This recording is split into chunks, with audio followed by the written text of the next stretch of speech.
బండరావిరాల గ్రామ పరిధిలో survey number 268లో Congress ప్రభుత్వం ఏర్పాటు చేయదలచిన ఎకో టౌన్ ప్రాజెక్ట్ అంటే డంపింగ్ యార్డ్ వల్ల ప్రజలు అనారోగ్యానికి గురవుతారని, దానిని వెంటనే నిలిపివేసి జనావాసాలకు దూరంగా మార్చాలని బీఆర్ఎస్ నాయకులు డిమాండ్ చేశారు.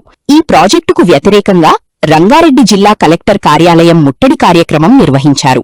ఇందులో బీఆర్ఎస్ రాష్ట్ర నాయకులు దండెం రామ్రెడ్డితో పాటు మాజీ ఎమ్మెల్యే మంచిరెడ్డి కిషన్ రెడ్డి, ఎమ్మెల్సీ దాసోజు శ్రవణ్, క్యామా మల్లేష్ మరియు 15 గ్రామాల ప్రజాప్రతినిధులు పాల్గొన్నారు. ప్రభుత్వం తన నిర్ణయాన్ని వెనక్కి తీసుకోకపోతే బండరావిరాల మరియు చుట్టుపక్కల గ్రామాల ప్రజల తరపున బీఆర్ఎస్ పార్టీ ఆధ్వర్యంలో పెద్ద ఎత్తున నిరసనలు మరియు ఆందోళనలు చేపడతామని హెచ్చరించారు. ఈ కార్యక్రమంలో 15 గ్రామాలకు సంబంధించిన సర్పంచ్లు, ప్రజాప్రతినిధులు, సీనియర్ నాయకులు, యువజన నాయకులు మరియు ప్రజలు పాల్గొనడం జరిగింది.